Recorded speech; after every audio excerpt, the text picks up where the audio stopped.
ओम वसुदेवसुतं देवं कंसचाणूरमर्दनं देवकी परमानन्दं कृष्णं वन्दे जगद्गुरुं मूकं करोति वाचालं पङ्गुं लङ्घयते गिरिं यत्कृपातमहं वन्दे परमानन्दमाधवं।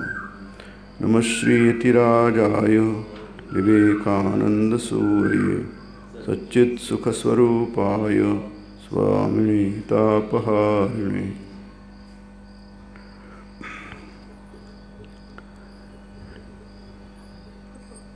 उस्मानाबादच्या श्रीरामकृष्ण आश्रमात दर महिन्याच्या शेवटच्या रविवारी सायंकाळी 5ला आपण एक प्रवचन घेतो. इथे आपला सर्वसाधारण विषय असतो श्रीमद्भगवद्गीता आणि स्वामी विवेकानंदांचा कर्मयोग. हे दोन्ही ग्रंथ आहेत, हे एकमेकांशी जोडलेले आहेत. जसं आपण गेल्या प्रवचनात बघितलं होतं की गीता जर आपल्याला समजून घ्यायची असेल तर ती आपल्याला स्वामी विवेकानंदांच्या कर्मयोगाच्या या ग्रंथामधून छान समजू शकते. भगवद्गीतेवर खूपसे ग्रंथ लिहिले गेले आहेत, खूप चिंतन झालेलं आहे, अजूनही चालूच आहे. ते जे शाश्वत सनातन ग्रंथ असतात, शाश्वत मूल्य ज्यात असतात, ते ग्रंथ किंवा ते विचार ते अजर अमर असतात. त्याला जीर्णता नसते. आपले कपडे जीर्ण होतात, घरं जीर्ण होतात, पुस्तकं जीर्ण होतात, जगात सगळं जीर्ण, आपणही जीर्ण होतो. त्याला जरा म्हणतात. जरा म्हणजे वृद्धावस्था. जर्जर होतो आपण, आपल्या अंगात काही त्राण राहत नाही. ती जी तरुण वयामध्ये जी आपल्यामध्ये शक्ती असते ती हळूहळू लयाला जाते, संपते. तर ही अजर आणि अमर, याला विनाश नसतो, मृत्यू नसतो. ह्या विचारांना मृत्यू नसतो. एरवी जगातली प्रत्येक गोष्ट ही नाशवंत असते, काहीच टिकत नाही. माणूस नोकरी करतो, पैसा कमावतो आणि मग शेवटी निवृत्त होतो.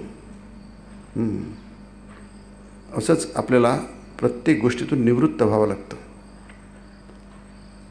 जर निवृत्त होण्याचं वय 58 किंवा 60 असेल तर आपल्याला त्याच वर्षी निवृत्त व्हावं लागतं. किंवा आपली आयुमर्यादा जी काय असेल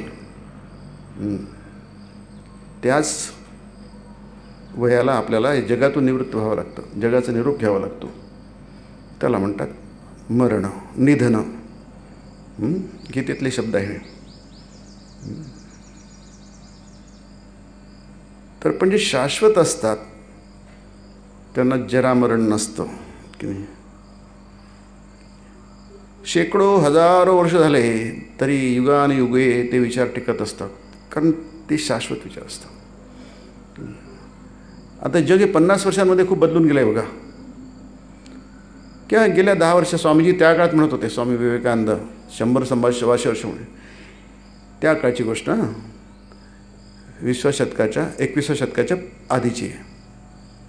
की या 50 वर्षांमध्ये जे जग बदलून गेलं आहे ते गेल्या 500 वर्षांमध्ये बदलून गेलं नाही असं स्वामीजींनी म्हटलं आहे. आज आपण काय म्हणू शकतो, प्रत्येक वर्षी जग इतक्या गतीने बदलत आहे, गतिमान आहे जग. नेहमीच गतिमान असतं, पण जे काही आपल्याला समोर दिसतं हे जगाची प्रगती, गतिमानता ही डोळे दिपवून टाकणारी आहे.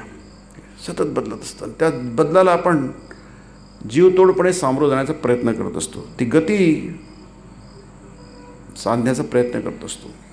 आवश्यक आहे ते. पण काही गोष्टी अशा असतात की त्या नेहमीच एकाच प्रकारची गती असते.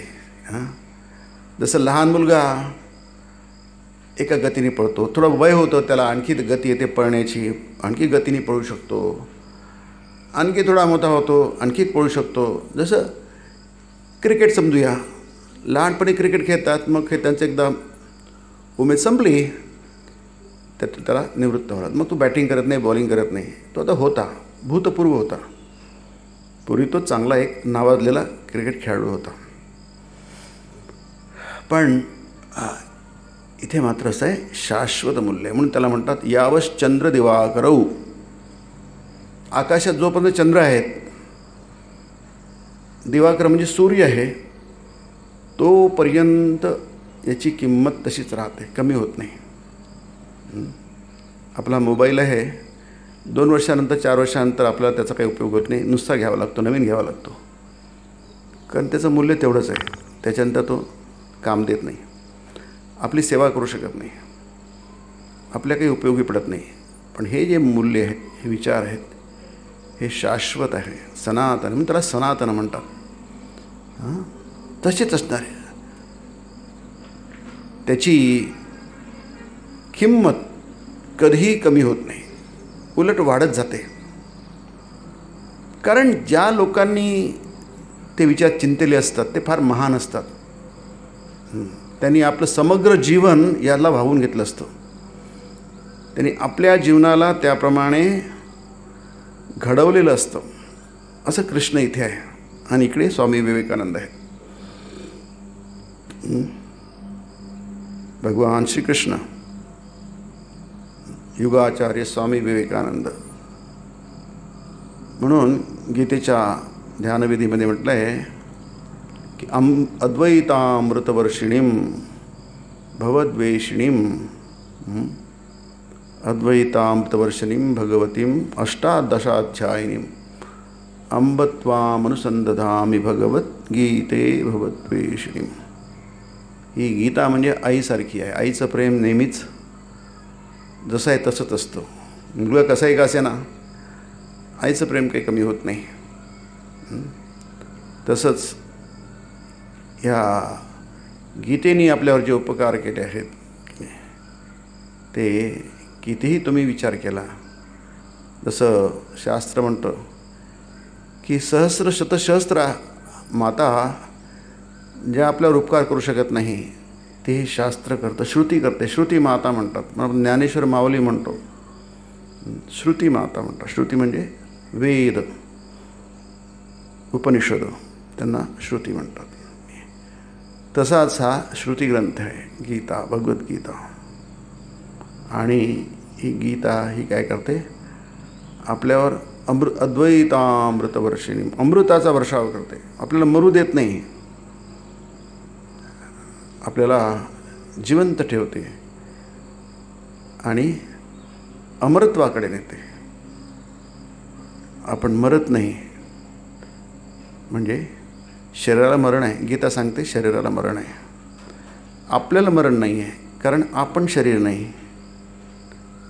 आपल्याला जन्म नाही, कारण आपल्याला मृत्यू नाही. मृत्यू असेल तर जन्म हा नक्कीच. जर जन्म आहे मृत्यू नक्की, मृत्यू आहे तर जन्म नक्की, असं गीता म्हणते. परंतु जर तुम्हाला मृत्यू नसेल तर जन्मही नाही. हेच आपल्याला दोन्ही ग्रंथ सांगतात. गीताही सांगते आणि विवेकानंद सांगतात. म्हणून बऱ्याच वर्षापासून गीतेचं थोडंफार जे काही आणि विवेकानंद थोडंफार साहित्य माझ्या चिंतनात आहे, त्यावरून असं वाटलं की गीता जर समजून घ्यायची असेल तर विवेकानंदांच्या कर्मयोगासारखा ग्रंथ नाही. कारण स्वामी विवेकानंद जेव्हाचे ते स्वतः जगले आहेत तसे. जसं आपल्याला कोणता काही प्रॉब्लेम असेल, शारीरिक प्रॉब्लेम, आपण कोणाकडे जातो? वकिलाकडे जात नाही. कारण वकील काही प्रॅक्टिशनर नसतो, डॉक्टर असतो. आपलं काही कायदे कानूनासंबंधी काही असेल, आपल्याला कायदेकाचे बद्दल, मग आपण वकिलाकडे जाऊ, कारण तो प्रॅक्टिशनर आहे, त्याला प्रॅक्टिस नव्हतं. तो सतत तेच जगत असतो. डॉक्टर तेच जगत असतो. रोगनिदान आणि उपचार त्याचं सतत चालू असतं आणि मग त्याच्यातला तो विशेषज्ञ असतो. त्याचप्रमाणे यामध्ये आपल्याला भगवद्गीता आणि विवेकानंदांनी ज्याप्रमाणे गीता समजून घेतली, कारण गीता हे उपनिषद आहे. गीतासु उपनिषदसु ही उपनिषद आहे. उपनिषद म्हणजे रहस्यशास्त्र आहे किंवा गोपनीय शास्त्र आहे. गीतेत तेच म्हटलं आहे, गुह्यतमं शास्त्रम इदमुक्तम मया नघ. अत्यंत गोपनीय शास्त्र आहे, म्हणजे सहज उपलब्ध न होणारं. हे गीता ही आपल्याकडे पुस्तक आहे, विवेकानंदांचं पुस्तक आहे, तुम्हाला मिळेल तिथे. परंतु ज्ञान नाही मिळत, पुस्तकं मिळतात. ग्रंथालयात पुस्तकं असतात, आपल्या घरी पुस्तकं असतात, पण ज्ञान नसतं. ते ज्ञान हे संपादन करावं लागतं. पुस्तकं विकत घेऊ शकतो आपण, आपल्या शोकेसमध्ये ठेवू शकतो, पण ज्ञान मात्र संपादन करावं लागतं. कणाकणाने संपादन करावं लागतं. त्यांनी आपल्याला बदलून घ्यावं लागतं, जीवनात उतरवावं लागतं. म्हणून या कर्मयोगामध्ये स्वामीजींनी हे म्हटलं आहे की तुम्ही पक्के लक्षात ठेवावेस हवे, निश्चित जाणून असा की समस्त कर्मांचा उद्देश. एक क्लॉज फार सुंदर आहे.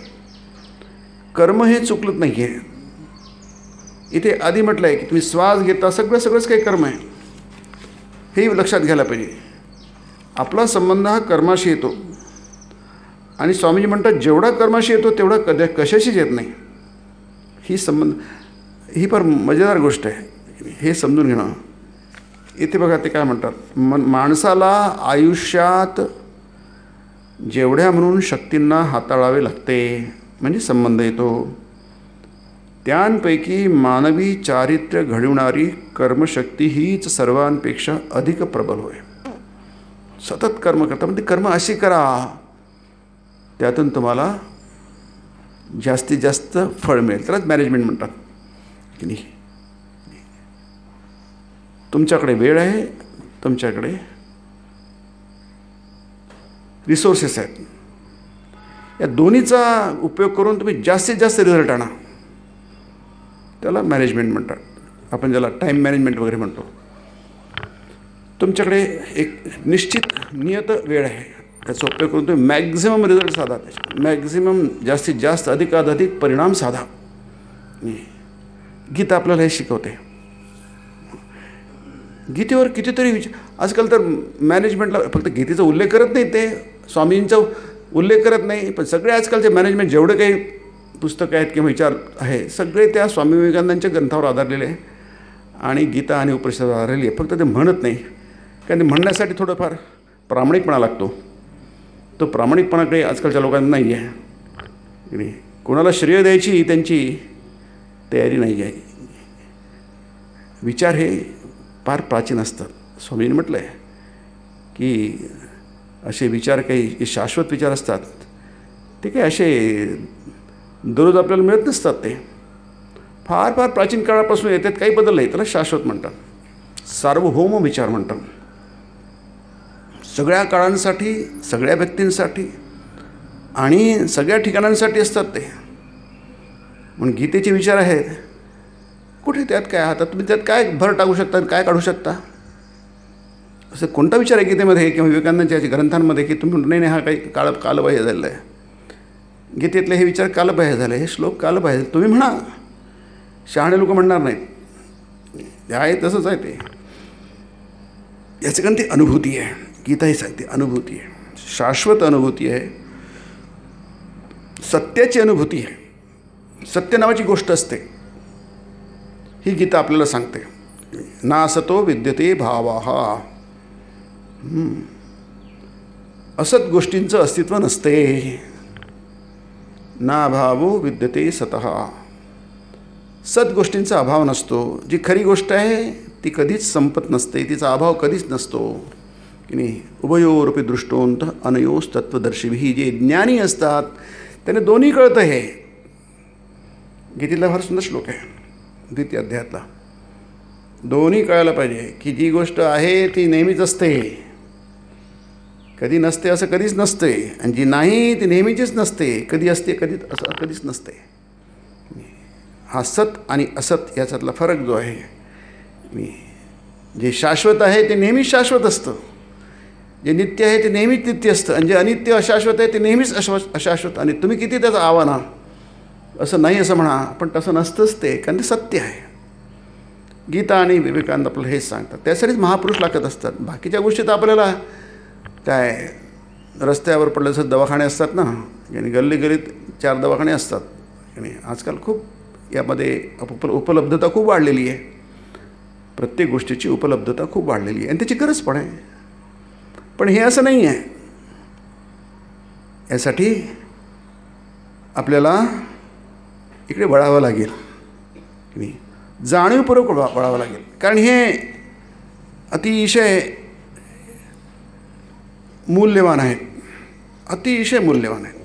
आणि हे कळणं हेच आपल्याची पहिली पायरी आहे. पहिले हे कळायला पाहिजे की तुम्ही सगळंच काही करा, परंतु इकडे दुर्लक्ष करू नका. नाहीतर काय होईल आहे, तुमचं मॅनेजमेंट चुकेल. आणि पृथ्वीच्या पाठीवरच्या बहुतेक लोकांचं मॅनेजमेंट चुकतं. ते आपल्या आयुष्याचं मॅनेजमेंट ते चुकतात. कारण त्यांना माहीत नसते. ज्ञान सगळंच आहे. संत आहेत, योगी आहेत, महापुरुष आहेत, मुनी आहे, ऋषी आहे, अवतार आहे. म्हणजे इतकं आहे. स्वामीजी म्हणतात तुम्हाला जर सत्य प्राप्त करून गेलं तर तुम्हाला 20दा सत्य प्राप्त करून घेता येईल. आता 20दा ते एक्सप्रेशन आहे की इतकं सोपी आहे. पण माहीत कुठे आहे आपल्याला, ते माहीत करून घेणं आवश्यक.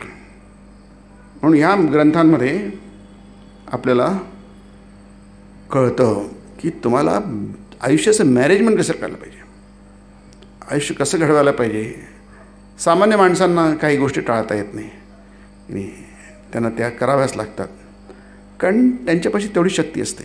त्यांना जगायचं असतं, सुखाने जगायचं असतं, आणि ती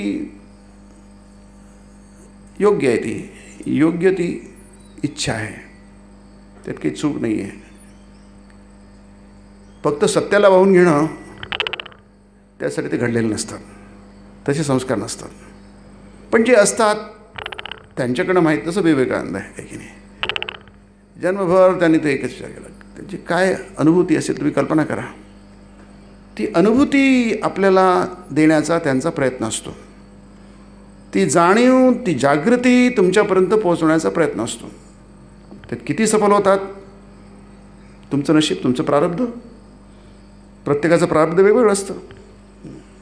कोणत्याही 2 व्यक्तींचं प्रारब्ध एकसारखं नसतं.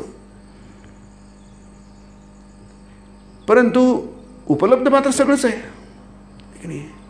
जसं पाणी उपलब्ध आहे, भरपूर उपलब्ध आहे, पण काही लोकांना घडवायसाठी एका छोट्याशा बादलीसाठी किंवा छोट्याशा पात्रासाठी पाणी घ्यायचं आहे तर त्याला वणवण कुठेतरी जावं लागतं. साधं पिण्याला पाणी मिळत नाही. काही लोकांच्याकडे पाण्याची काय अगदी तोटी वाहत असते, पाणी वाया जात असतं. ते प्रारब्ध आहे. जाती आयु उपभोगा जाती आयुर्भोगा असं योगसूत्र म्हणतं. तुमचा जन्म कसा असावा, कुठे असावा, कशा प्रकारे असावा, तुमचं आयुष्य किती असावं, तुम्हाला उपभोग्य वस्तू किती मिळाव्यात, हे तुमच्या प्रारब्धाप्रमाणे ठरत असतं. तुम्ही किती हातपाय करा, हलवा, तर ते इथे छान म्हटलं आहे, उपार्जन न केल्यास कुणालाही काहीच लाभत नसते. तुम्ही काही मिळवलं नाही, तुम्हाला काही मिळणार नाही. तुम्ही प्रयत्न नाही केला तर तुम्हाला काही मिळणार नाही. हा अगदी सनातन नियम आहे, म्हणजे पक्का नियम आहे हा. त्यात तुम्ही काही इकडे तिकडे करू शकत नाही. हे असे नाही अशी स्वतःची समजूत करून घेऊन आपण फुकटातच काही लाटू शकू. फुकटात मिळालं पाहिजे आपल्या सगळ्या गोष्टी, प्रयत्न न करता. असे पुष्कळदा आपल्या मनात येणे स्वाभाविक आहे. आपल्याला वाटतं सगळं फुकट मिळालं तर काय छान आहे, म्हणजे आपले थोडे आपल्याला हातपाय हलवू लागणार नाही, डोक्याला त्रास द्यावा लागणार नाही, सगळं फुकटात पाहिजे. आता फुकटात पाहिजे म्हणजे आजकालच्या समाजाच्या संदर्भामध्ये तुम्हाला माहिती आहे फुकट काय आहे. प्रत्येक गोष्ट फुकट पाहिजे असते माणसाला, त्याला मोजायची. मग ते राजकारणानुसार तुम्हाला फुकट देतात, पण कोणती गोष्ट फुकट नसते. There is no free lunch, आहे की नाही. जगात फुकट काही नसते, दाम दुपटीने वसूल केलं जातं ते. पण आज मिळतं आपलं फुकट मिळतं असं वाटते, तसं नाही आहे. कोणती गोष्ट जगामध्ये फुकटात मिळत नसते. पण सरते शेवटी प्रस्तुत नियमाच्या कठोरतेचा प्रत्यय येऊन त्याच्या सत्यतेची बालंबाल खात्री पटल्यानंतर मग त्यावर विश्वास ठेवणे भागच पडते. धक्के मिळाले की माणसाला कळतं की अरे असं नाही आहे की नाही. पण स्वामीजीने एक उदाहरण दिलेलं आहे. हे उदाहरण समजण्यासाठी उदाहरण दिलं जातं, नाही तर समजत नाही ह्या गोष्टी. एखादा हरीचा लाल, आता हरीचा लाल मी तुम्हाला समजतं नाही. एखादा हरीचा लाल उभ्या आयुष्यभर श्रीमंत बनण्यासाठी आटोकाट धडपड करतो. त्याला श्रीमंत व्हायचं आहे. आता श्रीमंत व्हायची चांगली इच्छा आहे, ठीक आहे, श्रीमंत होणं काही वाईट नाही आहे. भल्या भुऱ्याची तमा न बाळगता, याला धर्म म्हणतात, न्याय म्हणतात, चारित्र्य म्हणतात, सदाचार म्हणतात. ज्याची त्याला तमा आहे. तमा म्हणजे समजतं भलं काय आहे, चूक काय आहे, प्रामाणिकपणा काय आहे, लबाडी काय आहे, हे त्याला समजतं. त्याची तो काळजी करत नाही. कारण काय, त्याला श्रीमंत व्हायचं आहे. कसंही करून श्रीमंत व्हायचं आहे. त्याला माहीत आहे श्रीमंत झालं की आपले सगळे प्रॉब्लेम सुटले. हे बरोबर आहे, परंतु आधी श्रीमंत व्हायला तुम्हाला ती कमवावी लागते. काय कमवावी लागते, ती योग्यता कमवावी लागते. त्याला गीतेमध्ये अधिकार म्हटलेलं आहे. अधिकार म्हणजे योग्यता. कर्मण्येव अधिकार असते. आधी अधिकार तुम्ही प्राप्त करून घ्या. तो हजारो लोकांना ठकवीत असतो, लबाडी करतो, पण काय अखेरीस बापड्याला उमजून येते की श्रीमंत होण्याला आपण खरोखर पात्रच नव्हतो. तुमच्यात ती पात्रता नसेल, पण आधी श्रीमंत होणं आवश्यक आहे, चांगलं आहे, त्यात काही गैर नाही आहे. पण पात्रता न कमावता चांगल्या मार्गाने, उचित मार्गाने, न्याय्य मार्गाने न कमावता तुम्ही असं केलं तर काय होईल आहे, तुम्ही फेल्युअर व्हाल, अनसक्सेसफुल व्हाल, तुम्हाला यश मिळणार नाही. आणि यश असंही मिळालं लबाडीने किंवा कोणत्याही बाह्य कारणाने मिळालं तरी तुम्हाला यू आर नॉट सॅटिस्फाईड. तुम्हाला माहिती आहे की आपण ज्याला लायक नाही ते आपल्याला मिळालेलं आहे, ज्याची लायकी नाही आपल्याला. म्हणून लायकी कमवण्याचा प्रयत्न करा. ते सगळं कर्माने ठरत असतं. मग त्याचा परिणाम काय होतो, आपण खरोखर पात्रच नव्हतो. ह्या समस्त ऐश्वर्य भोगाचे आपण खरे अधिकारी नव्हतोच. आणि मग त्याचा परिणाम काय होतो, सुंदर आहे. फक्त एक उदाहरण म्हणून येतो आहे. एक समजण्यासोबत कोणताही विचार समजण्यासाठी काहीतरी उदाहरण घ्यावं लागतं. आणि मग त्याचे ते जीवन त्याच्या दृष्टीने दुःखाचे, त्रासदायक नव्हे, एक उपद्रवच होऊन बसते. आजकालच्या सामाजिक संदर्भामध्ये हा विचार किती अद्भुत आहे, आपण ते समजू शकू, आहे की नाही. आपलं सगळंच काही फुकटात लाटायचं आहे. पात्रता न असताना अशी लादलेली पात्रता आपल्यावर पात्रता लादली जाते जी आपली नसते. त्याचा परिणाम काय होतो, त्यांनी म्हटलं आहे आपलंही जीवन दुःखी होतं आणि दुसऱ्यांचे जीवन आपण दुःखी करतो. समाजची घडी बिघडून टाकतो. जो राजा होण्याला पात्र नाही त्याला राजा केलं, मग काय होणार, सगळी सामाजिक घडी बिघडून जाईल. म्हणून जी पात्रता आहे ती कर्माने प्राप्त होत असते. आणि ह्या गोष्टी तर कधीच त्याचा एंड नाही आहे की नाही. आमची पात्रता आहे की आमची किती पात्रता आहे, किती पात्रता नाही आहे, हे आपल्याला तराजूमध्ये, सोनाराच्या तराजूमध्ये मापता येत नाही की नाही. हे सगळे परिणामातून ठरतं की नाही. हे परिणामातून ठरतं आपल्याला आपण किती यशस्वी आहोत ही गीता सांगते की नाही. आणि खरं यश जे आहे, जे आपण गेल्यावेळी बघितलं होतं, खरं यश काय हे पण आपल्याला कळलं पाहिजे की सगळं यश आहे, पण हे यश काय आहे, जसं म्हटलं की शाश्वत यश नाही आहे.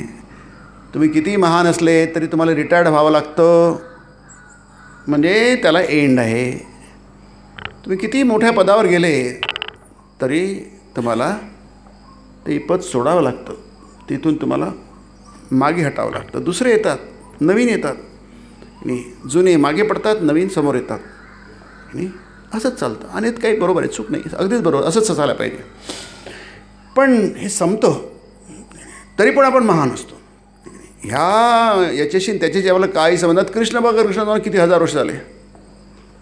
5000 वर्ष. तर महाभारताचा काळ 5000 वर्ष घेतला आणि असं समजा त्याच्या आधीच असू शकतो, पण 5000 वर्ष नक्कीच आहे. त्याचं कालमापन झालेलं आहे, विद्वानांनी केलं आहे, बरंच संशोधन झालेलं आहे. आता 5000 वर्षांपूर्वीचा जो कृष्ण आहे की नाही, तो अजूनही यशस्वी आहे. त्याचं पण भजन करतो. आत्ताच गेलं गिरिधर अमुचा प्रणाम घ्यावा की नाही, त्या गिरिधराला अजूनही आपण प्रणामच करतो आहे की नाही. आपण ज्याला त्याला करतो काय,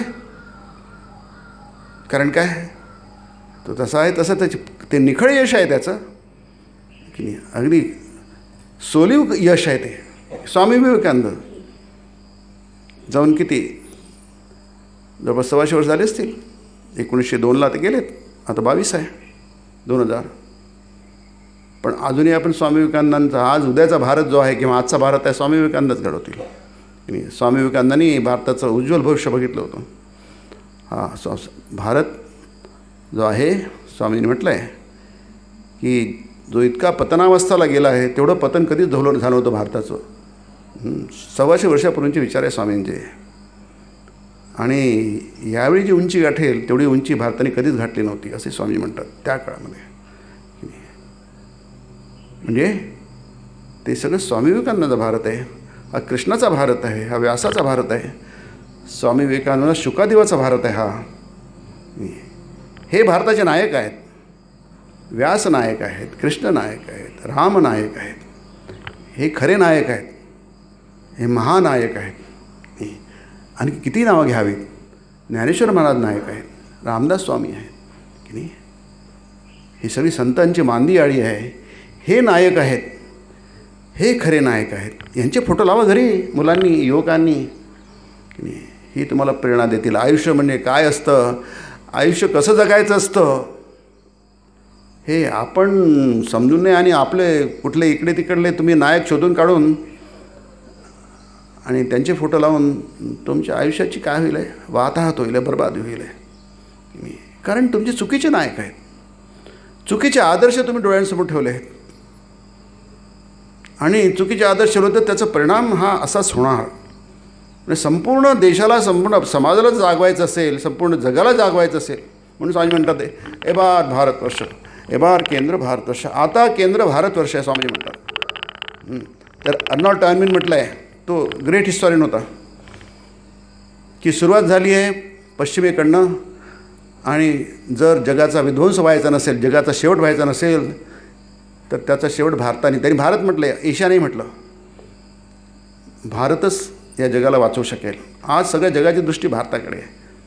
नाही भारताची आण्विक शक्ती आहे किंवा भारताची सामरिक शक्ती आहे किंवा भारताची आर्थिक शक्ती आहे, नाही स्वामी ते नाही. भारताची शक्ती नेहमीच आध्यात्मिक राहील आहे. जगाला त्यासाठी भारताकडेच वळावं, भारताच्या पायाशी बसावं लागेल स्वामी म्हणतात. ह्या अर्थाने गुरुस्थानी आहे. तुमचे शोध वगैरे लागत राहतील, भौतिक प्रगती होत राहील, त्याची फार आवश्यकता आहे. तुमचा GDP वाढेल, तुमचं फॉरेन रिझर्व्ह जो FDI ते वाढेल, रिझर्व्स वाढतील. आपल्याकडे 600 बिलियन आहे आता, मोठी चांगली गोष्ट आहे. पाकिस्तानकडे फक्त 6 बिलियनच आहे. आपली खूप मोठी रिझर्व्ह खूप जास्ती आहे, फॉरेक्स रिझर्व्ह खूप जास्ती आहे, चांगली गोष्ट आहे, ते पाहिजे. आर्थिकदृष्ट्या आपण खूप मजबूत पाहिजे. परंतु भारताची खरी कमाल आहे आध्यात्मिकदृष्ट्या, म्हणूनच जगतो आहे आपण. हे आपल्याला गीता आणि हे जे ग्रंथ आहेत विवेकानंद, हे आपल्याला शाश्वत मूल्य देतात की काही झालं, शतकानुशतकांचे आघात पचवू शकणारी शक्ती भारतामध्ये आहे. चालीरीतींमध्ये झालेले शेकडो बदल, असे स्वामींचे शब्द आहे ते, चालीरीतींमध्ये झालेले शेकडो बदल बचवून पुन्हा उभं राहण्याची शक्ती भारतामध्ये. नाही तर भारत सगळे जग आता काहीच शिल्लक नाही, सगळे जग बदलून गेले आहेत. विधर्मीयांनी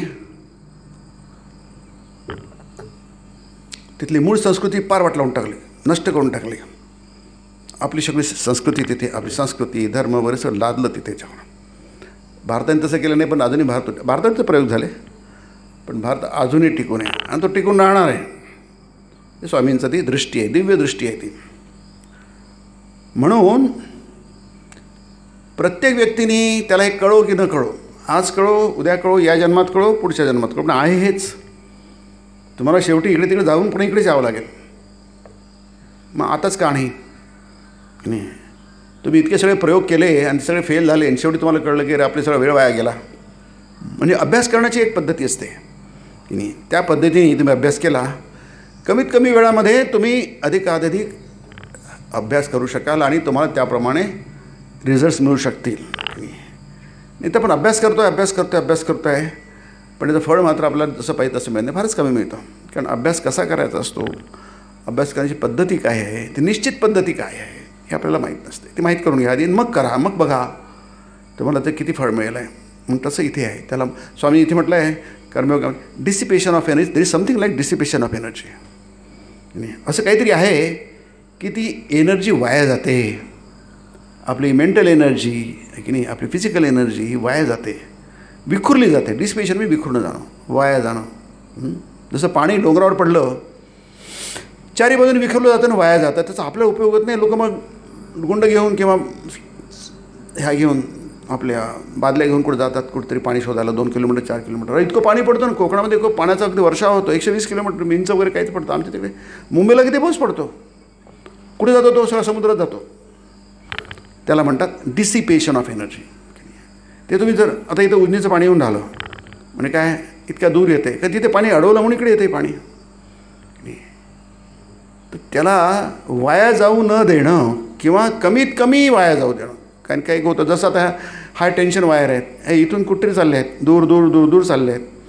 त्या ट्रान्समिशन याच्यामध्ये ते त्याचं संपतं. पण किती ट्रान्समिशन म्हणजे पॉवर ट्रान्समिशनमध्ये जर खूप वीज वाया गेली तर शेवटी पोहोचतपर्यंत तुम्हाला किती मिळेल, ती फार कमी राहते. म्हणून ते मिनिमम वाया झालं पाहिजे ट्रान्समिशनमध्ये. तसंच आपण जन्मभर म्हणून जाणून केलं आहे. तसं आपण बघा म्हटलं की आयुष्यभर आपण जे करतो ते तुम्हाला म्हणजे इथं योग कर्मसु कौशलम. कर्मयोग म्हणजे कर्माचरणातील कौशल्य, शास्त्रीय पद्धतीने कर्मानुष्ठान म्हणजे कर्म कशा तऱ्हेने केले पाहिजे हे समजून घेतल्यानेच त्यापासून सर्वश्रेष्ठ फल पदरात पडू शकते. सर्वश्रेष्ठ फल आपल्याला पदरात पडून घ्यायचं आहे. मग ते आर्थिक असो, मग इच्छापूर्ती असो, किंवा आपण जे काही धर्मकर्म करतो, अनुष्ठान करतो, मंदिरात जातो, कशाला जातो की नाही, काहीतरी कर्माचं फळ आपल्या पदरात पडावं म्हणून देवाचं दर्शन घेतो ना आपण की नाही. मंदिरात खूप गर्दी असते, जिकडे तिकडे गर्दी असते. कशासाठी गर्दी असते ती, आपण काहीतरी ते अनुष्ठान आहे. देवाचं दर्शन करणं हे अनुष्ठान आहे. उपासनामध्ये ते त्याचा अंतर्भाव होतो. ते केल्यानंतर त्याचं काहीतरी फळ आहे. नाही तर उगाच लोक गर्दी करतात काय, तासनतास लोक उभे राहतात शांतपणे आणि सहन करून निष्ठेने, दृढतेने, पक्केपणाने उभे राहतात आणि शेवटी देवाचं दर्शन घेतातच. म्हणजे काही क्षण का असो ना, पण लोक देवाचं दर्शन घेतात, बाहेर पडतात, हां आज देवाचं दर्शन झालं. पण ते अनुष्ठान आहे, त्याला महत्त्व आहे. मग ते तुम्हाला सर्वश्रेष्ठ फलपदरात पडेल जेव्हा तुम्हाला सर्वश्रेष्ठ तुमचा दृष्टिकोन असेल तेव्हा, भाव असेल तेव्हा, श्रद्धा असेल तेव्हा. म्हणजे श्रद्धेला फार महत्त्व आहे की नाही. तुम्ही अंधश्रद्धा तुमच्या शोकातून काढून टाका. अंधश्रद्धावर काहीतरी वेडेपणाचा पडत. अंधश्रद्धा नावाचा शब्द नसतो आहे की नाही. श्रद्धा ही नेहमी डोळसच असते. श्रद्धा ही गीतेमध्ये आहे, त्याचा पूर्ण एक अध्यायच आहे श्रद्धेमध्ये. श्रद्धा त्रय विभाग योगो नाम सप्तदशोध्याय. 17वा अध्याय पूर्ण श्रद्धेवरच आधारला. आणि श्रद्धा मध्ये 4थ्या अध्यायामध्ये श्रद्धा आहे. यो यश श्रद्ध सैव इकडे 4थ्या अध्यायामध्ये म्हटलं आहे की श्रद्धावान लभते ज्ञानम तत्पर संयते. जो श्रद्धावान असतो त्याला ज्ञान प्राप्त होते. जो श्रद्धावान नसतो त्याला ज्ञान. म्हणून आज श्रद्धेची फार गरज आहे. कधी ती अंधश्रद्धा असू शकते, म्हणजे चुकीची श्रद्धाला अंधश्रद्धा म्हणतात. अंध म्हणजे डोळे नसतात आणि श्रद्धेला कधीच डोळे नसतात. जसं मुलाला माहिती माझी आई आहे, तो थोडीच विचारतो तू खरीच माझी आई खोटी आई माझी आहे की नाही. ती अंधश्रद्धा आहे, परंतु ती खरी श्रद्धा आहे की नाही.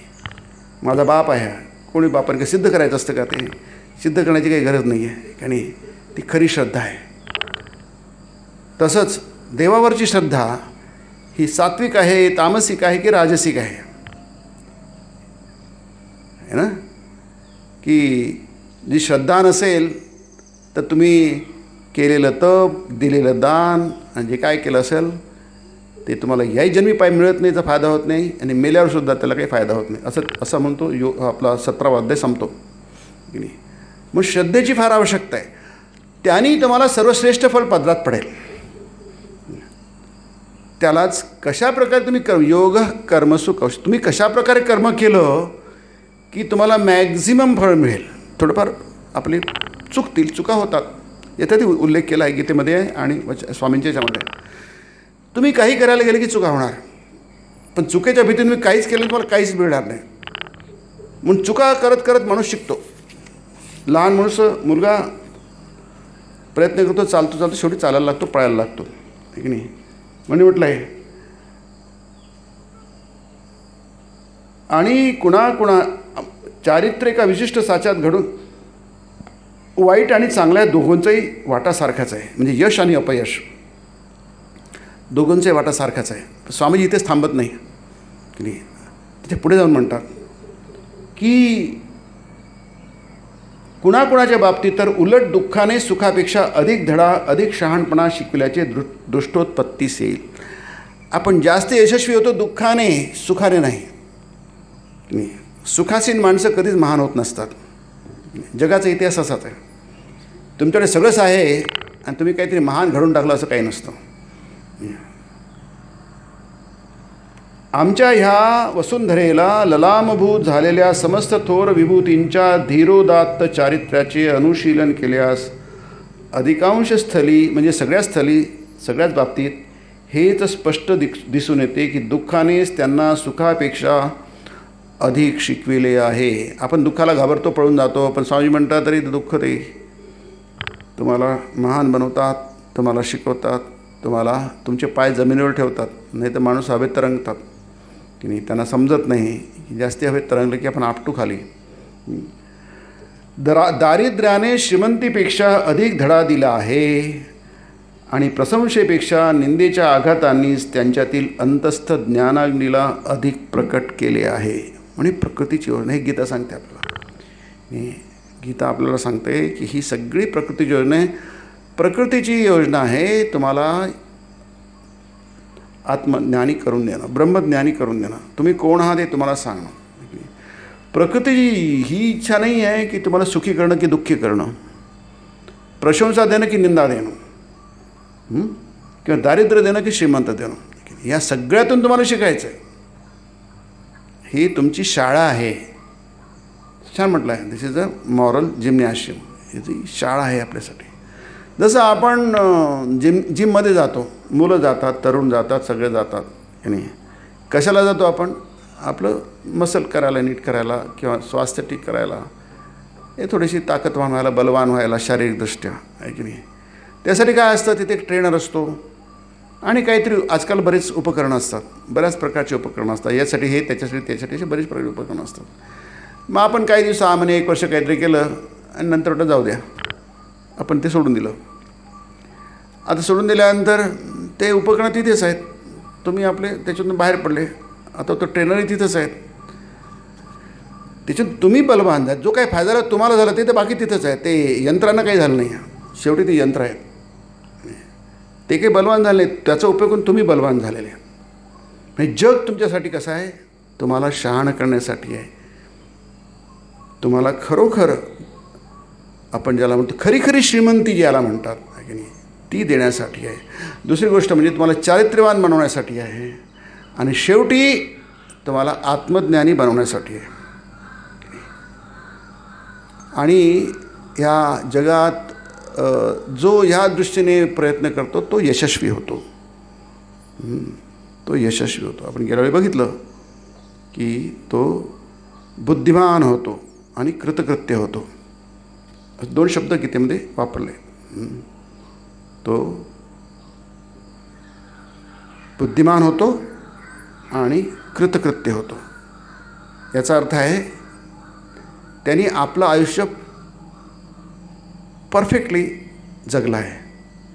जसं जगायला पाहिजे तसं जगलं आहे. त्याला सर्वज्ञ म्हणतात. स सर्वविद भजति माम सर्वभावेन भारत असं म्हणा. इथे स्वामींनी सर्वज्ञ म्हटलं. सर्वज्ञ आणि सर्व शब्दांचे दोन्हीचे अर्थ एकच. ज्ञ म्हणजे जाणणे, विद म्हणजे जाणणे. सर्वविद सर्वज्ञ दोन्हीचे अर्थ एकच आहेत. इति गुह्यतमं शास्त्रम इदमुक्त मया नग एतद् बुद्ध्वा बुद्धिमान स्यात्. हे मी जे सांगितलं आहे अर्जुना, अनघ म्हणजे निष्पाप अर्जुना, हे जे मी तुला सांगितलं आहे हे जर तू नीट ऐकलं, नीट समजून घेतलं, त्याप्रमाणे वागलास तर तू बुद्धिमान होशील. आपण कोणालाही बुद्धिमान म्हणतो, याचा IQ खूप चांगला आहे. हे फक्त या जागतिक बाबतीमध्ये आहे की नाही. कृष्णाचा IQ होता, विवेकानंदांचा IQ होता. हा असा IQ नाही, हा आध्यात्मिक IQ आहे. त्याला SQ म्हणतात आजकाल, स्पिरिच्युअल IQ क्वोशंट म्हणतात. आपला हा इंटेलिजन्स क्वोशंट आहे, साधा क्वोशंट आहे. यातून जास्ती काही मिळणार नाही तुम्हाला. तुम्ही फक्त सुखाने जगू शकाल आणि तेच आपण करतो आणि तो फार आवश्यक आहे. या जगामध्ये सुखाने जगा असायला पाहिजे. छोट्या मोठ्या इच्छा आपल्या पूर्ण व्हायला पाहिजे. त्यासाठी आपल्याला डोकेदुखी व्हायला नको ती. पण तेवढ्यात थांबायला नको. मग तिथेच थांबतो. ते यश नव्हे, ती बुद्धिमत्ता नव्हे. तो माणूस बुद्धिमान नाही. बुद्धिमान तो गीता म्हणते ते गुह्यतमं शास्त्र आहे, अत्यंत गोपनीय. ते तू जाणलंस तर तू बुद्धिमान. ज्ञात्वा बुद्धिमान स्यात्, तर तू बुद्धिमान होशील. दुसरी गोष्ट म्हणजे कृतकृत्य होशील. तुझं आयुष्य सार्थकी लागलं, खऱ्या अर्थाने तू झाला, मग तू संत झाला. त्याला आपण संतत्व म्हणतो. संत हे सक्सेसफुल होते, यशस्वी होते. आता अवतारानं यशस्वी होण्यामध्ये काही अर्थ नाही आहे की नाही. ते यशस्वी ब्रह्मच आहे, आली खाली अवतरित झालेले, त्यांना यश आणि अपयश हा हे शब्द लागत नसतात. जे प्रयत्न करतात आणि यशस्वी होतात त्याने संत म्हटलं जातं, साधू म्हटलं जातं. ते तुमच्या आमच्यासारखेच असतात, पण त्यांना योग्य तो मार्ग सापडला आहे गुरुच्या कृपेने आणि ते काय करतात, त्या मार्गावर चालतात. ये नैव याता यतयोस्य पारम, तेन तो मार्ग तुला दाखवतो. ज्या मार्गावरून हजारो लोक चालले गेलेत आणि यशस्वी झाले, तो मार्ग तुला मी दाखवतो. आणि हे संत जे असतात ते सगळे त्या मार्गावरून जातात. जो मार्ग आखलेला आहे, महायान ज्याला म्हणतात, म्हणजे महामार्ग म्हणतात. आडमार्गाला लागत नाहीत ते, त्याला देवयान म्हणतात. यान म्हणजे मार्ग. रामायण म्हणजे काय, रामाने आखलेला जो मार्ग आहे त्यावरून तुम्ही चला. मर्यादा पुरुषोत्तमता म्हणजे काय, म्हणजे राम हा अत्यंत सभ्य सुसंस्कृत होता, त्याला आर्य म्हटलेलं आहे नाही. राम हा अत्यंत सभ्य सुसंस्कृत सभ्य माणूस कसा असावा ह्याचं उदाहरण म्हणजे राम. मर्यादा पुरुषोत्तम, त्यांनी सगळ्या मर्यादा दाखवून त्याप्रमाणे वागा तुम्ही, म्हणजे तुम्ही यशस्वी व्हाल की नाही. मर्यादा सोडून वागू नका, हे रामाने सांगितलं. कुठेच चुकलं नाही राम, कोणत्याच कर्तव्यात चुकलं नाही. बरोबर आहे त्याचं, अगदी अख्खी रेखीव आहे. बघा त्याचा आदर्श, सर्वोच्च आदर्श कोण आहे, राम आहे तो की नाही. त्याचं प्रत्येक भूमिका त्यांनी अत्यंत उत्तम तऱ्हेने निभावली आहे आणि त्याला काही असं कुंठत नाही केलं, अगदी स्वाभाविकपणे. कारण तो ज्ञानी होता, आत्मज्ञानी होता. आता रामाला आत्मज्ञानी होणं, ब्रह्मज्ञानी म्हणत काय अर्थ आहे, तो ब्रह्मज्ञान जो देणार आहे, मुक्ती देणार आहे. ज्याच्या नावाने मनुष्य मुक्त होतो त्याला ज्ञानी म्हणणं काही तितकंसं बरोबर नाही आहे. परंतु त्याची मर्यादा दाखवून दिली. ते तुम्हाला ते ज्ञान, आत्मज्ञान, ब्रह्मज्ञानी झाल्यानंतर माणसाच कसा होतो तो, हे रामाच्या जीवनात आपल्याला दिसतं. कृष्णाच्या जीवनात तसंच आहे. रामाचं जीवन म्हणजे आदर्श पुरुषोत्तम आहे. याचा अर्थ आहे अत्यंत सुसभ्य आहे तो. सुसंस्कृत माणसाची जी सीमा आहे, अंतिम सीमा आहे, कशी असावी ते रामामध्ये तुम्हाला दिसेल. त्यांनी त्याग केला काही असं नाही, अत्यंत स्वाभाविकपणे त्यांनी वनात गेला. तो कुठे कपाळावर आठ्या नाही त्याची, कुठे काही आर्ग्युमेंट नाही, भांडण नाही, काय नाही. वडिलांची आज्ञा आहे आणि ती काही फार मोठी गोष्ट नाही. वडिलांचं म्हणणं खोटं व्हायला नको, वडील खोटे पडायला नको, आणि म्हणून त्यांनी वनाचा रस्ता धरला. त्यांनी काही आर्ग्युमेंट नाही केलं, त्यांनी काही नाही केलं. त्याला म्हणतात सुसभ्यपणा. रावणाचा वध झाला, हे फार मोठे आदर्श आहे. ते आपण इथंच बघतो. याला इथं स्वामी म्हटलं आहे, प्राचीन काली असे सर्वज्ञ पुरुष होऊन गेले आहेत, यात काहीच संशय नाही. आताही असतील असा माझा ठाम विश्वास आहे आणि भविष्यकाळीही असे असंख्य सर्वज्ञ पुरुष जन्मास येतील. आणि ते खरे आपले आदर्श आहेत. ते महामानव आहेत, ते महानायक आहेत, लक्षात घ्या. बाकीचे आलतू फालतू लोक सोडून द्या. पण सर्वोच्च आदर्श तुम्ही keep before your eyes the highest ideal Swami म्हणतात. हे सर्वोच्च आदर्श तुम्ही डोळ्यांसमोर ठेवा. आणि मग रावणाला जसं ते असभ्य पुरुष काय करतात, असंस्कृत पुरुष काय करतात, त्या माणसाची तर जिवंत माणसाचे हाल करतात, मेलेल्या माणसाचे पण हाल करतात. अशा सभ्यता आहेत जगामध्ये. रामाने तसं नाही केलं. ती जी ही होती त्यांची सेना, वानर सेना होती, त्यांनी म्हटलं काय राम असा होता आणि असं केले आणि इतके वाईट गोष्टी केल्या रावणाने. रावणाचं सगळं आयुष्य कसं आहे, अगदी पापी आहे तो, असभ्य पुरुष आहे, राक्षस आहे तो, असुर आहे, उच्च काळी जन्माला आला आहे, उच्च कुळामध्ये जन्माला आहे. संस्कार, त्याचं ट्रेनिंग, त्याला आपण जे म्हणतो संघ, सगळं चुकलेलं आहे. जसं दुर्योधनाचं चुकलं, कर्णाचं चुकलं, तसं रावणाचं आहे. त्याचा परिणाम काय, त्यांनी सगळ्या गोष्टी चुकीच्या केल्या, आयुष्यभर चुकीच्या गोष्टी केल्या. आणि शेवटची चूक त्यांनी केली, सीतेचं हरण केलं. की शेवट चूक सगळ्यांनी त्याला सांगितले चूक आहे, चूक आहे, चूक. एकदा चूक केली की ती परत येत नाही. ते रावणाच्या बाबतीत दिसतं. त्याला कळलं की आपली चूक झाली आहे, पण त्याला आता परतीचा मार्ग नाही आहे. त्याला माहीत आहे याचा शेवट कुठे होणार. रावणाला पक्की काय, त्याच्या सगळ्यांनी सांगितलं, त्याच्या सासऱ्यांनी सांगितलं, त्याच्या बायकोनी सांगितलं, त्याच्या भावानी सांगितलं, त्याच्या पुत्रांनी सांगितलं, गुरुनी सांगितलं, सगळ्यांनी सांगितलं. तो काय ऐकत नाही. कारण आता प्रश्न अभिमानाचा आहे की नाही. आपण चुकीचं पाऊल टाकलं, आता मागे घेता येत नाही. आपल्याला मरणातून मेला. रावणाचा वध झाला रामाच्या हातून. असभ्यता काय म्हणते, जे संस्कृती, ज्या असभ्य संस्कृती असतात, माणसाचे हाल करतात, जिवंत माणसाचे हाल करतात, मेलेल्या माणसाचे पण हाल करतात. रामाने तसं नाही केलं. ते म्हणाला आपण करू, नाही, हे बरोबर नाही. ही संस्कृती, ही आर्य संस्कृती नाही आहे. कृण्वतो विश्वमार्यम हा आपला काय आहे, नारा आहे भारतीयांचा, वैदिक संस्कृतीचा. या सगळ्या जगाला आर्य करून टाका, सगळ्या जगाला आर्य करून टाका. हिंदू करून टाका नाही, आर्य करून टाका. आत्मज्ञानी करा, त्याला सभ्य करा, सुसंस्कृत करा. कारण जग सुसंस्कृत नाही आहे. खऱ्या अर्थाने जग सुसंस्कृत नाही, सभ्य नाही आहे. स्वामी म्हणतात व्हेर इज द कल्चर. मला तर कुठं कल्चर दिसत नाही. Where is the education. मला तर शिक्षण दिसत नाही, कुठं शिक्षण दिसतच नाही आहे की नाही. खरं शिक्षण नॉट येट स्टार्टेड, अजून सुरूच झालं नाही खरं शिक्षण, खरी सभ्यता सुरूच झाली नाही. का म्हणतात, त्याचं कारण हे आहे, जो पण संपूर्ण याला कळणार नाही खरी संस्कृती काय, खरी सभ्यता काय आहे की नाही. आणि सगळ्या जगाला सुसभ्य करून टाका. म्हणून ते अनार्यजुष्टमस्वर्गीय गीतेमध्ये आहे की अरुया तू अनार्यासारखा वागतो आहेस, असभ्य माणसासारखा वागतो आहेस, युद्ध करत नाही. म्हणजे आर्य लोक असे वागत नसतात, तू चुकीचं वागतो आहेस. अनार्यजुष्टम अस्वर्ग्यम अकीर्तिकरम अर्जुन क्लैब्यम मास्मकम पार्थ. तू क्लीब आहेस, नामर्थ आहे, काय काय शिवाय हृदय दुर्बल आहे वगैरे वगैरे. ते 2 श्लोक फार महत्त्वाचे आहेत. आणि मग ते वानर सेना म्हणते याचे आपण हाल करू, नाही, ती चूक आहे. आर्य असे करत नसतात. ते म्हणतात रावण हा राजा होता, इतक्या वर्षांनी राजा होता, सिंहासनाधिष्ठित, ज्याच्या डोक्यावर मुकुट होता, त्याचा अपमान नाही व्हायला पाहिजे, त्याच्या देहाचा पण अपमान नाही व्हायला पाहिजे. म्हणून ज्या सन्मानाने तो राजा असताना तेवढाच सन्मान त्याला द्या, थोडासुद्धा उणा नाही. लक्ष्मणाला त्यांनी पाठवलं, कारण राम जाऊ शकत नव्हता, रामाला वनवास होता, लक्ष्मणाला नव्हता. लक्ष्मण फक्त त्यांच्या सोबतीला गेला होता रामाच्या.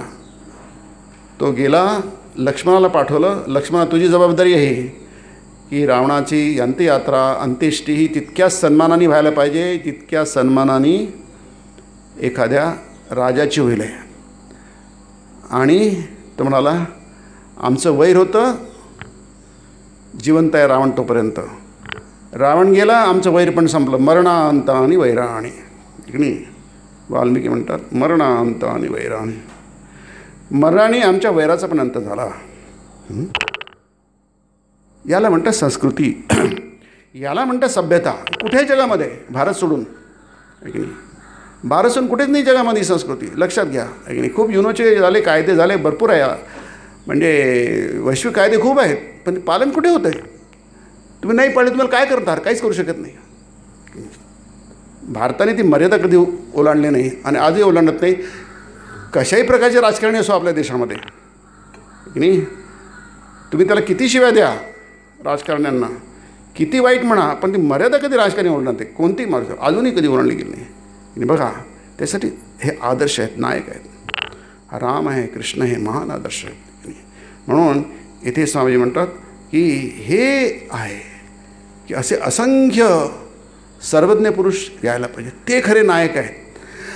आपण जगतो त्यात काय विशेष आहे, चांगले जगतो त्यात काय विशेष आहे, ते व्हायलाच पाहिजे. जंगलातला वाघ पण जगतो, आपल्या गोठ्यातली गाय पण जगते, त्यात काय विशेष आहे. खाणं पिणं तर करायलाच पाहिजे, ते व्यवस्थित व्हायला पाहिजे. तुम्ही जगायलाच पाहिजे चांगल्या तऱ्हेने, 10 लोकांना तुम्ही जगवायला पाहिजे आणखी की नाही, त्यात काय विशेष नाही, ते व्हायलाच पाहिजे. त्याच्यापुढे काय आहे की नाही, तुमच्यासमोर काय आदर्श आहे, जगणं हाच फक्त आदर्श आहे, हा आदर्श होऊ शकत नाही आहे की नाही. मग आदर्श काय आहे, आदर्श हा आहे की तुमच्या डोळ्यासमोर काय महानायकांचा आदर्श ठेवा. आणि राम हा धर्मपुरुष होता आणि मर्यादा पुरुषोत्तम होता, आणि कृष्ण हा मोक्ष पुरुष होता. कृष्णाने मोक्षधर्म सांगितला, रामाने पुरुषार्थ सांगितला. आणि रामाच्या जीवनामध्ये धर्माची मर्यादा दिसते, कृष्णाच्या जीवनामध्ये वैराग्य दिसतं. रामाच्या जीवनामध्ये वैराग्य, रामाच्या जीवनात वैराग्य नसतं तो वनात गेलाच नसता. वडील म्हणतात मला तुरुंगात टाका आणि तू राजा हो. रामाने तसं नाही केलं, कंसाने तसं केलं, औरंगजेबाने तसं केलं, रामने नाही केलं. नाही, ते त्याच्या डोक्यातच कधी येणार नाही, त्याच्या मनाला कधी स्पर्शच करणार नाही, कारण ही इतकी चुकीची गोष्ट आहे. धर्माची मर्यादा असते, धर्माची मर्यादा त्यांनी आखून घेतली होती, त्यांना बरोबर त्याप्रमाणे चालला. हे फार महत्त्वाचं आहे. कोणत्याही समाजाचा, कोणत्याही देशाचा उद्धार व्हायचा असेल, तो महान बनायचा असेल, प्रत्येक व्यक्तीला महान बनायला पाहिजे. आपल्या भारतामध्ये स्वामी म्हटलं आहे, आपल्या भारतामध्ये महान लोकांची संख्या कमी कमी होते आहे. Great men are becoming fewer and fewer. ही वाईट गोष्ट आहे. महान लोकांची संख्या वाढायला पाहिजे, आणखी वाढायला पाहिजे. 10 पुरेसे नाही आहे, 20, 100, 200, 1000 हा भारत देश पूर्ण महान लोकांनी भरून जायला पाहिजे. त्याला म्हणतात आर्य.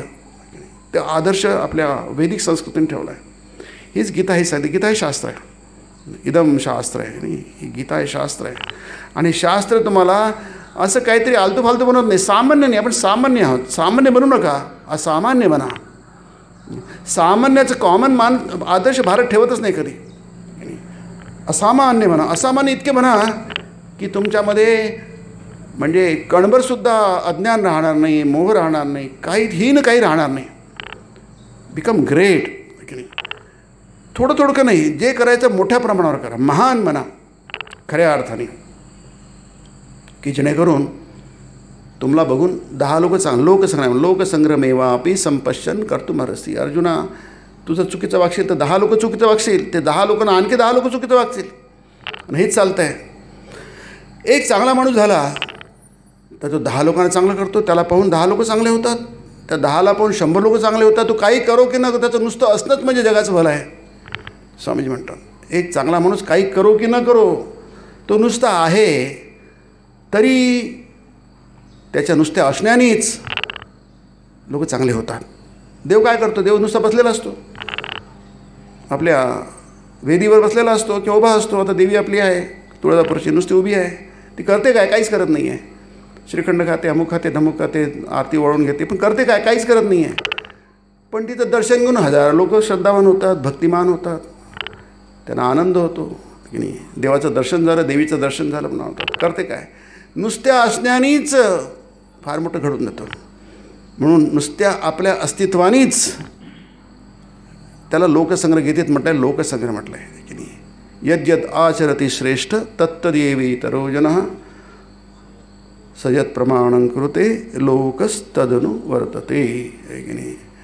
ते प्रमाण, ते म्हणतील ते प्रमाण, रामाने केले ते प्रमाण आहे. बरोबर आहे काय चूक आहे ते रामाच्या याच्यातून बघून घ्या. राम अशा परिस्थितीत कसा वागला, कृष्ण अशा परिस्थितीत कसा वागला. कृष्णाने म्हटलं अरे ते तुझे गुरु नाही आहे, तुझे आजोबा नाही आहे, ते शत्रू आहेत. ते तुझे भाऊ नाही आहेत, प्रतिपक्षामध्ये जे उभे आहेत ते भाऊ नाही आहे, नातलेक नाही आहे, मित्र नाही आहे, कोणी नाही आहे, ते तुझे शत्रू आहे. तुम्ही एकत्र वाढले आहेत, त्यांनी तुझ्यावर प्रेम केलं आहे, तुमच्यावर प्रेम केलं आहे, तुमचा द्वेष केला, जे काय असेल, पण आज मात्र या समरभूमीवर ते तुझे शत्रू आहे. तू विसरलास तर तुझा मोह आहे, ते तुझा नातेवाईक दिसतात, ते नातेवाईक नाही आहेत, ते शत्रू आहेत, दुष्ट आहेत, दुष्टांना साथ देतात आहेत. दुष्टांना साथ देतात त्याला म्हणतात कृतकारितानुभोदिता असं म्हणतात. 3 प्रकारचे दोष असतात: केलेलं, करविलेलं आणि अनुमोदित केलेलं. या तिन्ही गोष्टी एकाच सदरात येतात की नाही. या लोकांनी त्या अधर्माला साथ दिलेली आहे, साथ देतात. हे सगळे शत्रू आहेत, सगळे वाईट लोक आहे, अधार्मिक लोक आहे. मग ते द्रोण असो, तुझे गुरु असो, आजोबा असो, मित्र असो, कोणी असो, त्या सगळ्यांचा नाश करणं हे तुझं करतं. हे ईश्वरी कार्य आहे, हे लक्षात घ्या की नाही. कृष्णाने अर्जुनाकडनं ईश्वरी कार्य, अर्जुन ते ईश्वरी कार्य दे, तो म्हणतो मी मारणार, तू मारणार नाही, तू ईश्वरी कार्य आहे तुझं. आपल्याला हे शिकायचं की आपला ईश्वराचं काम करायचं आहे. परमगुरू मया शुश्रूषा करोमी इति इत्यर्थः. मी माझ्या परमगुरूची, ब्रह्माची शुश्रूषा करतो आहे. शंकराचार्य म्हणतात, गीतेमध्ये सांगितलं नाही, शुश्रूषा करतो आहे, सेवा करतो आहे. युद्ध करणं ही सेवा आहे गुरुची, परमात्म्याची सेवा आहे ती. ती हत्या नाही आहे, ती हिंसा नाही आहे. अधर्माचा नाश, सज्जनांचा प्रतिपालन, जे गीतेमध्ये प्रतिज्ञा आहे कृष्णाची, नाही ते तुम्ही केलं तर तुम्ही देवाचं काम करतात. आणि हे भारत विसरला, आपण विसरलो, भूतकाळात विसरलो आणि वर्तमानात विसरतो आता. पण परित्राणाय साधूनां विनाशाय दुष्कृतां, हे देवाचं काम आहे. चांगल्या लोकांचं परित्राण करणं, रक्षण करणं आणि वाईट लोकांचं विनाश करणं. नाश नाही, विनाश, त्राण नाही, परित्राण आहे. लक्षात घ्या. अशा तऱ्हेने धर्माची संस्थापना करते. आपण असं करतो, धर्माची संस्थापना होणं दूर, धर्माचा नाश होतो. मग देवाचं काम नसतं, ते राक्षसांचं काम असतं. राक्षसांचं काम आपण करतो आहे म्हणजे समाजाची हानी करतो आहे, बिघडवतो आहे, घडी बिघडवतो आहे. कारण काय, मोह. आता अर्जुनाला मोह झाला होता, अर्जुनासारख्या महान पुरुषाला मोह, त्याला महात्मा म्हटलं आहे. मग आपण तू पण तर फार सामान्य लोक आहोत. म्हणून इथे हे 2 ग्रंथ जे आहेत, हे आपल्याला, गीता फार प्राचीन ग्रंथ आहे. स्वामी यांनी आताच 100 वर्षापूर्वी दोन्ही, म्हणजे गीता संबंध किती महत्त्वाचं आहे लक्षात घ्या की नाही. गीता हा सर्वमान्य जागतिक ग्रंथ आहे. कारण गीतामध्ये आत्मज्ञान आहे. लक्षात घ्या, आत्मज्ञान आहे, अनुभूती आहे. जे तुम्हाला एरवी दिसत नाही ते काही धर्मग्रंथ नाही आहे, आध्यात्मिक ग्रंथ आहे. जे तुम्हाला दिसत नाही ते तुम्हाला दाखवून दिलं जातं. जे तुम्हाला अनुभवात येत नाही ते तुम्हाला अनुभवात देऊन देतं. म्हणून गीतेचं महत्त्व आहे. तो काही सर्वसाधारण ते ग्रंथ नाही आहे. तो जी गोष्ट तुम्हाला इंद्रियांनी अनुभवता येत नाही, डोळ्यांनी दिसू शकत नाही, कानाने ऐकू शकत नाही, स्पर्श करू शकत नाही, वास घेता येत नाही की नाही, अशी जे असे सत्य आहे तुम्हाला ते म्हणजे अतिंद्रिय सत्य आहे, तुम्हाला इंद्रियांच्या ह्याच्यात आणून देत आहे आणि त्याची अनुभूती कशी करायची ते दाखवत आहे. म्हणून गीतेचं महत्त्व आहे. असा ग्रंथ जगामध्ये कुठेच नाही आहे आणि पूर्णपणे उपनिषदांवर आधारित आहे. आणि हा समजून घेणं फार कठीण आहे की नाही. म्हणजे यत्न क्रियते मया असं म्हटलं शंकराचार्यांनी की नाही. सर्व वेदात सार संग्रहभूतम की नाही. आणि अत्यंत कठीण आहे अर्थ, दुर्विज्ञेय अर्थम असं म्हटलं आहे. याचा अर्थ समजून घेणं अत्यंत कठीण आहे. कठीण का आहे? कारण आपण तशी घडलेलं नाही आहे, तशी आपली मानसिकता नाही, तशी बुद्धी नाही आहे आपली. मग तशी करून घ्या आणि ते आत्मज्ञान प्राप्त करून घ्या. हा गीतेचा उपदेश आहे की नाही. आणि हा गीतेचा उपदेश आपल्याला स्वामीजींनी संपूर्ण त्यांच्या ह्याच्यात सांगितलं, समजून सांगितलं. कितीतरी प्रकारे तुम्ही अनासक्त व्हा, अहंकार सोडा, इथे त्याचे असंख्य मार्ग आहेत. ते सगळे गीतेमध्ये आपल्याला दिसतील. एक एक स्टेप करून आपल्याला समोर नेलं आहे त्यांनी. त्यामुळे आपण त्याप्रमाणे प्रयत्न करतो आहे समजून घेण्याचा. वेगवेगळ्या प्रकारे वेगवेगळे मार्ग आहेत. त्याला आपण ज्ञानयोग, भक्तियोग, कर्मयोग, ध्यानयोग सगळेच 18चे 18ही अध्याय, अष्टादशाध्यायिनीम. 18 अध्यायामध्ये 18 योग आहेत बघा. प्रत्येक अध्याय योग आहे. अर्जुनाला विषाद झाला, दुःख झालं, शोक झाला, शोकसागरा डुबून गेला तो, आणि तो योग होऊन गेला. कारण त्या योगामध्ये त्याला ते आत्मज्ञान ऐकायला मिळालं. प्रत्येक अध्याय ह्या गीतेमध्ये हा योग आहे. योग म्हणजे परमेश्वराशी जोडणार आहे. म्हणून आपण स्वामींचं सुरुवातीत जे आहे ते वाचून संपवू. अखिल मानव जातीचे चरम व अंतिम लक्ष ज्ञानलाभच होय. ज्ञानलाभ म्हणजे आत्मज्ञान लाभ आहे. चरमलक्ष, परमलक्ष, ते परांगती जी गीते म्हटलं आहे, ती परांगती म्हणजे आत्मज्ञानाची प्राप्ती. लक्षात घ्या. तिसरं काही नाही. पौर्वात्य दर्शनाने आमच्यासमोर कोणते एकमेव लक्ष ठेवले असेल तर केवळ हेच, बाकी लक्ष नव्हेत. पौर्वात्य दर्शन म्हणजे भारतीय दर्शन, पूर्वेकडे फक्त भारतीय दर्शनच महत्त्वाचं, बाकी कोणते दर्शन महत्त्वाचे नाही आहे.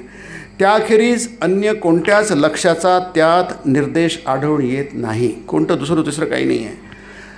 मानवाचे अंतिम लक्ष ज्ञान होय. ज्ञान म्हणजे आत्मज्ञान. तुम्ही कोण आहात, तुमच्या स्वरूपाची तुम्हाला माहीत नाही. तुम्ही म्हणता मी मनुष्य आहे. मनुष्य नाही तुम्ही आत्मा आहात की नाही. तो नित्यशुद्ध बुद्ध मुक्त स्वरूप आत्मा. तुम्ही प्रकाश स्वरूप आहात, आत्मस्वरूप नाही आहे. तुम्ही मरणशील नाहीत, अमरणशील आहात. तुम्हाला मरणधर्म तुमचा नाही, अमरण धर्म आहे की नाही. तुम्हाला मृत्यू नाही आहे. तुम्हाला कोणतीच भौतिक शक्ती नष्ट करू शकत नाही. अशी जगामध्ये कोणती शक्ती आहे नाही की तुमचं नुकसान करू शकेल. हा विश्वास. तुम्ही सिंह आहात, मेंढी नाही आहे. तुम्ही सिंह आहात. तुम्हाला सिंह नाही असं वाटतं कारण तुम्ही मेंढ्यांच्या कळपामध्ये वाढलेले आहात. तो छोटा शावक मेंढ्याच्या कळपामध्ये वाढतो लहानपणापासून चुकीने, आणि तो स्वतःला मेंढी समजायला लागतो. तो असतो सिंह. आपण आहोत सिंह, पण चुकीच्या विचारांमुळे, चुकीच्या संगतीमुळे आपण स्वतःला मेंढ्या समजा बेबे करायला लागलो आहे, घाबरायला लागलो आहे, पळायला लागलो आहे. सिंहाला भीती माहीत नसते. तुम्ही सिंह हा स्वामीजी म्हणतात. उठा, जागृत व्हा, उठा, उत्तिष्ठत जागृत. 6व्या गीते आहे की नाही. उद्धरेद आत्मनात्मानम आत्मानम अवसादेत. अधपतीन करू नका, स्वतःचं उद्धार करा. उद्धरेद आत्मना, स्वतःचा उद्धार करा. नात्मानम अवसादेत. स्वतःचं अधपतन करून घेऊ नका. मानवाचे अंतिम लक्ष ज्ञान होय. सुख नव्हे. सुख, आनंद इत्यादी सर्वांना शेवट ठेवलेलाच आहे. सुखाला चरमलक्ष परमगती समजणे माणसाचा निखालस भ्रम होय. भ्रमच होय. संसारामध्ये आम्हाला भोगाव्या लागणाऱ्या झाडून साऱ्या दुःख क्लेशांचे कारण हेच की आम्ही मोहग्रस्त होऊन सुखालाच आपल्या जीवनाचे अंतिम चरम लक्ष ठेवून त्यासाठी सारखी धडपड करत असतो. पण नंतर भ्रमाचा भोपळा फुटून आपल्याला वगैरे वगैरे वगैरे वगैरे जे अर्जुनाचं झालं होतं ते तुमचं आमचं होतं. ते होऊ नये म्हणून भगवंतानी युद्धभूमीमध्ये कृष्णाला उपदेश केला आणि अर्जुन लढायला तयार झाला आणि नंतर युद्ध सुरू झालं. तसंच आपलंसुद्धा हा उपदेश वाचून आपण जे कर्तव्यापासून निर्मुख होतो, जे करतो आहोत तेच योग्य पद्धतीने केलं तेच आपल्याला चरम लक्ष्याकडे घेऊन जाणार आणि शेवटी आपल्याला परिपूर्ण मानव बनणार. मी परिपूर्ण मानवाची जी काही संकल्पना असेल, जसं आपण राम म्हणतो, राम म्हणजे परिपूर्ण मानवाची कल्पना आहे. मर्यादा पुरुषोत्तम त्याला म्हणतो आपण. तसंच तो आदर्श ठेवून राम होणार नाही आपण, पण पुष्कळशा आपल्या जीवनात दोष आहे हे नाहीसे होणार आणि आपण खऱ्या अर्थाने मनुष्य होणार. जे आपल्याला बघून 10 लोक चांगले होते, 10 बघून 100 लोक चांगले होते. तर हा आदर्श आपल्याला या ग्रंथांनी ठेवलेला आहे. आपण इथेच थांबूया. एक पुढच्या महिन्यामध्ये जसं आपण म्हटलं सुरुवातीला की दर महिन्याच्या शेवटच्या रविवारी सायंकाळी 5 वाजता आपण या विषयावर चिंतन करण्याचा प्रयत्न करतो. पुढच्या रविवारी, महिन्याच्या शेवटच्या रविवारी पुन्हा आपलं हे प्रवचन होईल. एक छोटीशी सूचना आहे की हा आश्रम सुरू होऊन आता 5, 6, 6, 7 वर्ष झालेत. तर बऱ्यापैकी हळूहळू का होईना काहीतरी पण घडून येत आहे. जसं म्हटलं की इथे आपलं मांडव टाकायचं समोर एक पेंडॉल आडवा तेवढा असायचा, तो जास्ती काही शामियाना धड नव्हता. पण तिथून सुरुवात झाली. शहरात बरेचसे कार्यक्रम झाले आपले त्याच्या आधी. अशीच प्रगती अशी हळूहळूच होत असते. तर एक आता बऱ्यापैकी 40-50 लोक नियमितपणे येत असतात इथे. औरंगाबादशी हा आश्रम जोडलेला आहे, तुम्हाला कल्पना असेल, कारण मी तिथला प्रमुख आहे त्या आश्रमाचा. इथे लक्ष घालतो थोडंफार मी, आणि जिंतूरकर वगैरे आहेत, इथले लोक, आपले डॉक्टर राजमाने पण आहेत. ते सगळे लोक लक्ष घालून काही ना काहीतरी आपण कार्यक्रम घडवून आणण्याचा प्रयत्न करत असतो. तसंच एक दीक्षेचा कार्यक्रम आपण औरंगाबादला होणार आहे. आमच्या मठ मिशनचे रामकृष्ण मठ आणि रामकृष्ण मिशनचे महाउपाध्यक्ष स्वामी गौतमानजी महाराज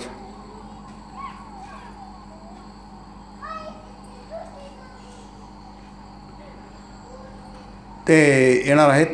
सध्याच्या तारखा ज्या माझ्याकडे आहेत सप्टेंबर महिन्याच्या 13, 14, 15, 16, 17, 15 आणि 16ला दीक्षेचा कार्यक्रम होणार आहे सप्टेंबर महिन्यामध्ये. त्यावेळी देवी आपल्या हा महालक्ष्म्या आणि गणपती वगैरे सगळे नसतात, ते सगळे आटपून गेले, सण आटपून गेले असतात. तर ज्यांना दीक्षा घेण्याची इच्छा असेल तर ते मला नावं देऊ शकतात, त्यांचे फोन नंबर देऊ शकता, मी तुम्हाला संपर्क करू. पुढच्या वेळी मी जास्ती माहिती सांगेल. दीक्षा म्हणजे काय? दीक्षा म्हणजे दीक्षित होणं, म्हणजे सुरुवात करणं. इंग्रजीमध्ये शब्द आहे इनिशिएशन. टू इनिशिएट हे क्रियापद आहे इंग्रजीमधलं. इनिशिएट म्हणजे प्रारंभ करणं. आपण उपासनेला प्रारंभ करतो. उपासनेला दृढ चालवावे असं ते समर्थ म्हणतात. ही जी उपासना आहे की देवाचं नाव घ्यायचं आणि हळूहळू श्रीरामकृष्ण म्हणतात जसं नदीमध्ये एखादी बादली डुबलेली आहे, ती चेनला बांधलेली आहे साखळीला, आपण साखळी करून करून त्यात बादलीपर्यंत पोचतो. तसं देवाचं नाव घेत घेत आपण देवापाशी पोचतो. त्याला मंत्र म्हणतात, मंत्रदीक्षा. स्वामींचा भक्तियोग फार छान आहे. त्याच्यामध्ये बऱ्याचशा गोष्टी तुम्हाला सगळ्या दिसतील. पुढच्या वेळी मी याच्यावर जास्ती बोलेन. तर ती आपल्या आध्यात्मिक जीवनाची एक विधिवत सुरुवात होते. त्याला दीक्षा म्हणतात. विधी असतो दीक्षेचा. तुम्हाला गुरु सांगतात. जसं उपनयन असतं ना, मुंज वगैरे म्हणतात ब्राह्मणांना, ती त्रिवर्णामध्ये मुंज असते, उपनयन असतं. त्यामध्ये त्याला गायत्री मंत्र दिला जातो. त्याचे वडीलच तिथे गुरु असतात. त्याचे वडील त्याच्या कानामध्ये गायत्री मंत्र सांगतात आणि मग त्या मुलांनी काय करायचं, हे करायचं, संध्या करायची आणि गायत्री मंत्राचा जप करायचा. म्हणजे करता करता करता ते जे तेज आहे सूर्यमंडलामध्ये त्याच्यामध्ये येतं. ते मेधा तो म्हणजे तो ब्रह्ममंत्र आहे. तो गायत्री मंत्र हा ब्रह्ममंत्र आहे. तसंच आपल्या उपासनेला एक इष्ट असतं आणि त्याचं ध्यान करता करता, त्याचं मंत्र करता, त्याचं नाव घेता घेता आपलं चित्त शुद्ध होतं आणि आपल्यामध्ये भक्ती उत्पन्न होते. आपल्यामधलं अंतस्थ ज्ञान, इथं की आपण आज वाचलं नाही, अंतस्थ ज्ञान आपल्यामध्ये आपण कोण होते प्रकट होतं. ही साधारणतः एक शास्त्रीय पद्धती आहे. तर ज्या कोणाला दीक्षा घ्यायची असेल, ज्यांनी अजून आधी गुरु केलेला नसेल, ज्यांनी आधी मंत्र घेतलेला नसेल त्यांनाच, ज्यांनी आधी मंत्र घेतलेला आहे कोणाकडून तरी किंवा गुरु केलेलं आहे, त्यांनी पुन्हा मंत्र करून गुरु बदलवता येत नसतात, मंत्र बदलवता येत नसतात. पण ज्यांनी नाही केलं, अजूनही दीक्षावर घेतली नाही, ज्यांना घ्यायची इच्छा आहे त्यांनी नावं द्यावीत. राजमाने आहेतच, त्यांच्याकडे नावं द्यावी किंवा आमच्याकडे नावं द्यावं. नाही, फोन नंबर आहे, नावं. मग आम्ही तुमची अजून वेळ आहे सप्टेंबर म्हणजे, तर आम्ही तुम्हाला बाकीच्या गोष्टी, इतर गोष्टी सांगू. आम्ही तिथे तुमची राहण्याची व्यवस्था करू, जेवणाची व्यवस्था करू. 2 दिवस का 1 दिवस राहील. ज्यांची आज होईल, काहींना आज मिळेल, काहींना उद्या मिळेल. परगावासाठी आम्ही एक वेगळा दिवस ठेवू. जसं म्हटलं की 15 आणि 16 2 दिवस आहे. एकतर 15 किंवा 16 अजून ते निश्चित झालेलं नाही आहे. त्यानंतर मग त्याप्रमाणे तुम्हाला, कारण तिथे जर तुमची व्यवस्था नसेल, औरंगाबादमध्ये कुठं राहायचं, कुठे जेवायचं, तर आम्ही ती व्यवस्था, ज्यांची व्यवस्था होऊ शकत नाही, काही लोकांचे बरेचसे नातेवाईक आहेत औरंगाबादमध्ये, ज्यांचे नातेवाईक नाही आहे त्यांची आम्ही व्यवस्था करू, सगळी व्यवस्था करू. आणि दीक्षा झाल्यानंतर मग तुम्ही परतू शकता. आणि महाराजांचं दर्शन, गुरुचं दर्शन, गुरूंचं ऐकणं हे फार महत्त्वाचं असतं. असो, या सगळ्या गोष्टी मी अधिक विस्ताराने पुढच्या महिन्याच्या शेवटच्या रविवारी जे प्रवचन होईल त्यामध्ये सांगेल. आपण आल्याबद्दल आभार, नमस्कार, धन्यवाद. ओम ब्रह्मार्पणं ब्रह्महवीर ब्रह्माग्नौ ब्रह्मणाहुतं ब्रह्मैव तेन गन्तव्यं ब्रह्मकर्मसमाधिना. हरि ओम तत्सत्. श्रीरामकृष्णार्पणमस्तु.